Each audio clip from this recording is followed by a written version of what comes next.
Hi, so I'm joined by Ash Jones, the founder at Great Influence and part of the founding team at Social Chain. Ash helps CEOs become influential on social media and has worked with the likes of Stephen Bartlett, Julian Hearn, the founder at Huel, and Umar Kamani, CEO at Pretty Little Things. So thanks for coming on, Ash. No worries. I'm happy to chat. Awesome. And we're going to be talking about becoming influential on social media in the process, maybe around CEOs becoming influential.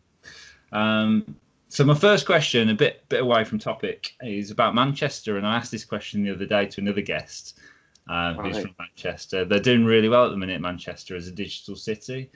What can other cities be learning from Manchester to become kind of better at digital? It's interesting, as I've seen quite a few different cities now through the work that I've done, and living in Manchester for quite a while. I've seen the process of it as an industry in terms of agencies, and I'd say more community than industry, as it's quite tight knit and everyone seems to know everyone. Yeah. And yeah, there's to be fair, there's a few companies in Manchester like Lad Bible and Unilad before that, and obviously Social Chain, where I'm from, and they went against the grain of what an agency was, and they're all essentially digital at heart, and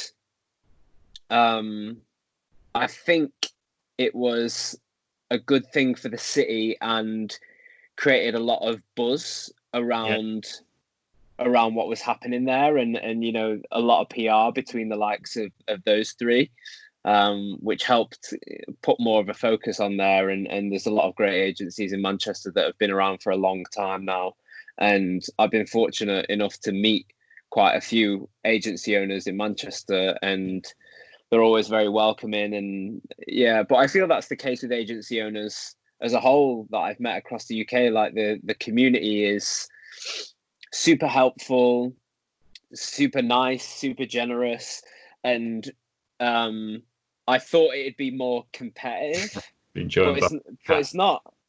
Hey, sorry. Carry on.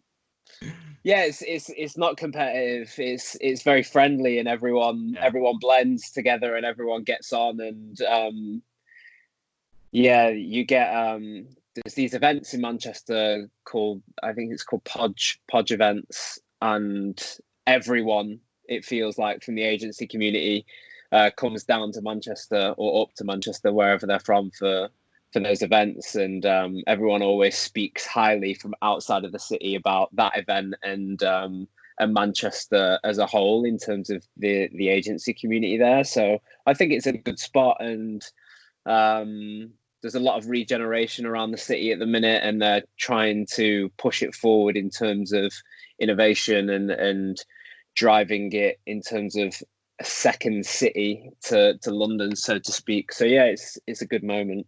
Fantastic. Awesome. So moving on to the kind of CEO aspect, you mainly work with CEOs. I'm sure you work with directors and things like that as well, and smaller business owners. But what is the main need for CEOs to build a personal brand? I just think it's a perfect storm of timing, in that business owners, CEOs, founders, whatever, however you might want to term it, they've always needed to raise their public profile to help aid the growth of the business. That's always been the case. And I think the reason it's more spoken about now, or it's more popular, is just because the barriers to doing it have opened completely. So 20 years ago, if you were a CEO who wanted to raise your public profile, you probably needed the help of someone else, whether that was PR or publicist, or you had to know journalists, or you could go and speak at events, but you'd have to, get in touch with event organizers and all that kind of thing. or break into TV or radio, you need the help of somebody else to get word out there. Whereas now you don't need that. You can just go on LinkedIn and you can build your own audience there and put out content that costs you nothing. So the barrier to entry is zero. It's just time.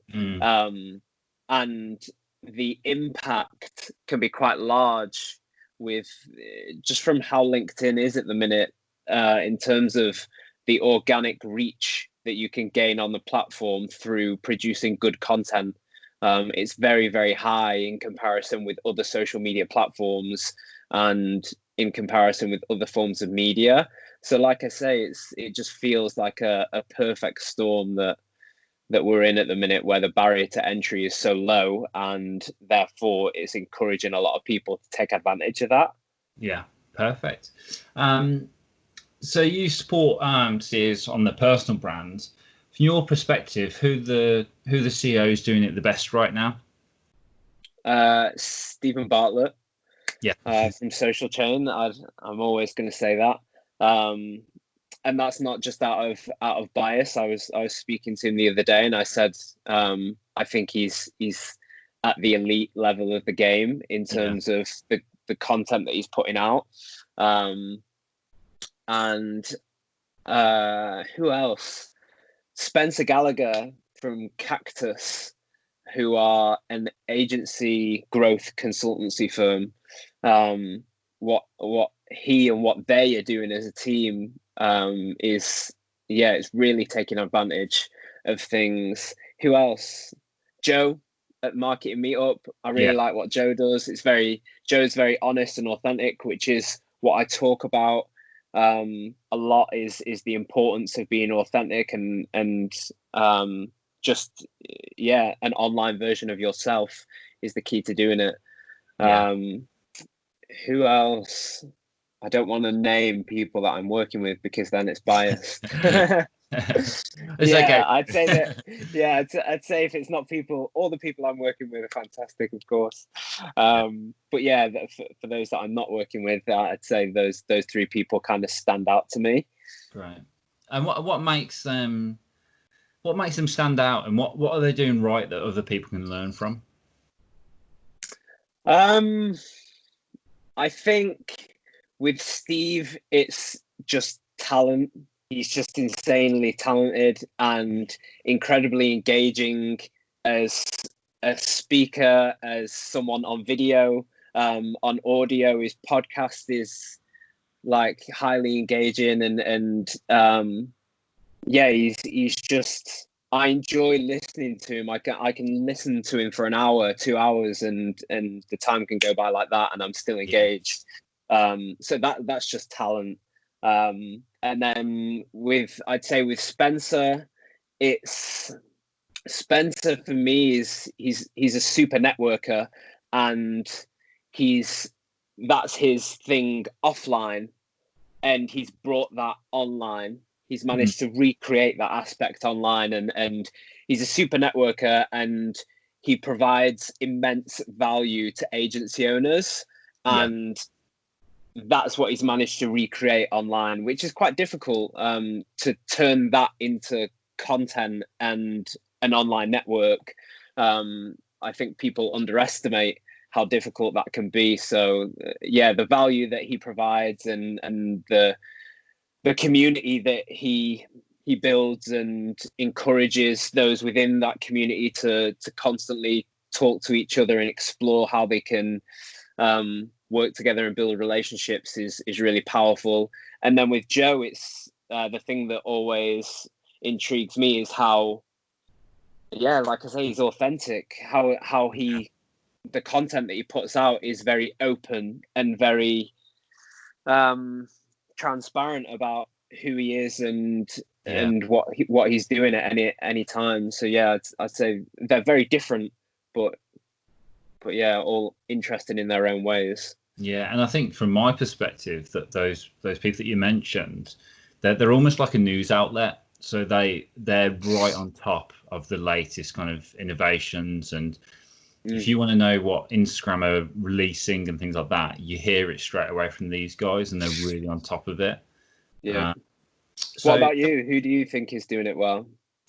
Yeah, similar. I mean, I look at all those people. Joe's the one that stands out to me in that list at the moment. I've seen his marketing newsletter that's just been released, and he got was it Sean Paul? Sean Paul to do it. Yeah. I've seen so many people posting about it.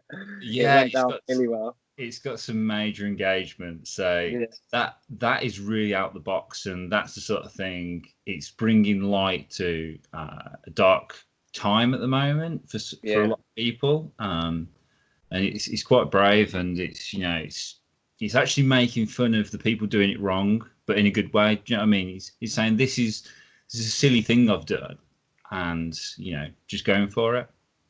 Yeah, so, he's the one that stands out for me at the moment. So when you're working with kind of CEOs, where do you start, and what's the kind of building blocks to start this? It's a few things. I'd say the key three things would be understanding what positioning that CEO wants to take up in the mind of their audience. So what if I'm the CEO and you're in my network, what do I want you to think about me and my business? Yeah. And the second thing would be, who is the audience that we're trying to speak to, understanding them and how they consume content on the platform we're trying to reach them on, and how they behave on that platform that we're trying to reach them on. And then the third thing would be understanding what their thought leadership pillars and topics, in terms of what is it in terms of thought leadership that they need to be talking about, what conversations in their industry are specific and relevant to them. And I feel with those are the three key things that I try to work on initially before starting with any client, and that basically helps inform all the content, so that when content is produced, it should be ticking those boxes. Yeah, fantastic. And when you're kind of a CEO and you reach a tipping point at a level of kind of maybe someone like Stephen, where you can just put a post out and it's getting thousands of engagements straight away. What are you coaching clients to take things to the next level? I think there are levels to it, like you say, and the further up you go, I think with Steve, speaking about Steve specifically, there was a point where we felt there was an opportunity to really turn him into someone of influence across the board. So breaking into things like national newspapers and TV and radio, and they're big opportunities that, to be honest, a lot of business owners will never really have the opportunity to go on like BBC One and on radio and be interviewed by the Telegraph or the Guardian. When that opportunity kind of presented itself, it changed our way of thinking and how we approach things. And when you get to those levels, the game kind of changes, and it's an opportunity that you can't pass up, I'd say. Fantastic. So on to some quick fire questions now, and they don't have to be quick fire answers. But what brands inspire you now, and what are they doing right? That's a good question. I'd say Huel, because I'm literally wearing a Huel t-shirt. Yeah. So they must be doing something right. But no, they've smashed it, and they keep progressing what they're doing. I've ordered recently. They launched a new product which is like a low carb and high protein version of their product. And even the packaging that it came in had changed, and it was way more thought out in terms of the packaging. And it's those little things, little changes that I've been a customer of Huel for 4 years now, way before I met Julian and worked with Julian. And along the way, it's constantly changed as a product, and it's not just stayed the same. I'd say Grenade as well. I'm a big fan of Grenade. Yeah. I just think they're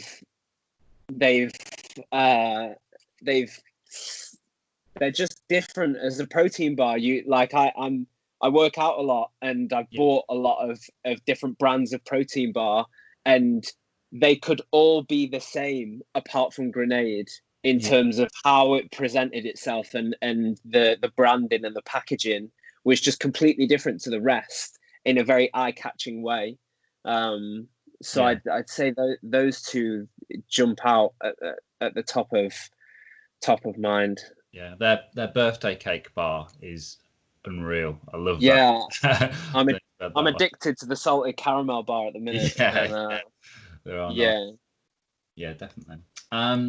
So I suppose, are there any tools that you use to manage clients, or any tools or software that you'd recommend for people? I just use Google Docs a lot. Okay. It's my whole thing is like WhatsApp, email, Google Docs, and every now and then I'll use like a content scheduler, like Publish by Buffer. Okay. But to be honest, a lot of the time I do posting out content manually. So yeah, it's just WhatsApp. WhatsApp for me is where everything goes down. And yeah, that's been the game changer. Yeah. Where would you point marketing professionals or CEOs to learn more about this area of marketing, maybe about personal branding? Any books that come to mind, or podcasts or influencers that you'd recommend them? I'd say in terms of personal branding, it's the whole, when I mentioned earlier, like one of the 3 key things is, what is the positioning that you want to take up in the minds of the audience in terms of how they think about you and your business? And that it's down to psychology and influence. And that was a big part of what we did at Social Chain, was understanding psychology and how to influence people. And there's books. Daniel Priestley's got a great book called Key Persons of Influence. There's How to Win Friends and Influence People is obviously like a classic marketing book, and it's just understanding how to influence people is the big thing, really, that I think. And then in terms of marketing in general, there's no better place to look than the people that are doing it day in, day out. So follow the people at the agencies that are killing it. And there's people that produce great content and give great insight and great advice. Spencer, as I've already mentioned, Steve at Social Chain. There's a guy called Mike Blake Crawford at Social Chain who's the strategy director there, and a lot of what he talks about is super relevant to the world of social media and marketing right now. And the best way to learn is to look at those who are doing it right now and tap into them for advice. Great, fantastic. Bit of a fun one. So if you could place an ad anywhere in the world with any message on it, where would it be and what would it say? Right now it'd be on the Zoom homepage that appears before. When I go on Zoom, there's a little like homepage that pops up before the video, and it'd probably be there because they've got like 300 million users in the past month or something like that. Something crazy like that. Wherever in that moment in time is most culturally relevant and has the biggest share of eyeballs, I guess, is the smartest place. And if you were to have that space, what would you put on an ad if you could have an ad on there? It could be anything.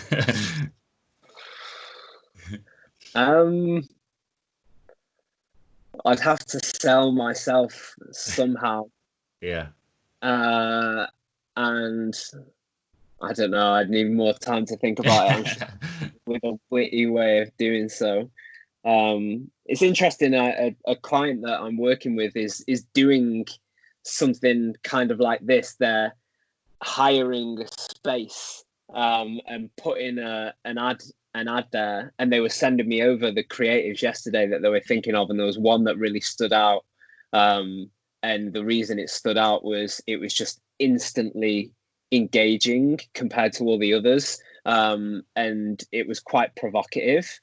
So I think if I had that that real estate of that Zoom homepage, I'd do something that you couldn't ignore in terms of the message that was there. And we were speaking yesterday about how a lot of the time agencies, especially, they sell great thinking to clients, but sometimes their own marketing doesn't reflect that standard. And it's important for agencies to like walk the walk and talk the talk. Not only are they producing great work for their clients, but they're taking those values that they sell and using them for their own marketing. So yeah, just an interesting point, I guess. Awesome. Where can people find you if they want to hear more from you? And what's your website if you want to just plug it. My website is www.greatinfluence.co.uk, and you can find me on LinkedIn, which is probably the best place to find me, which is Ash Jones on LinkedIn. Perfect. And final question to end. If you could try and kind of summarize the key points of what we spoke about today, what would make people excellent in this area of marketing? Observing and reflecting the business that they run day to day, and turning those observations and reflections into content for their social channels that helps tell the story and growth of their business and their thoughts and opinions on their industry. I think that'd be it. Fantastic. Well, thank you very much, Ash. I really appreciate your time. No, thank you, Andrew. I appreciate it. It's been a good chat. Cheers. Thank you very much. Bye-bye.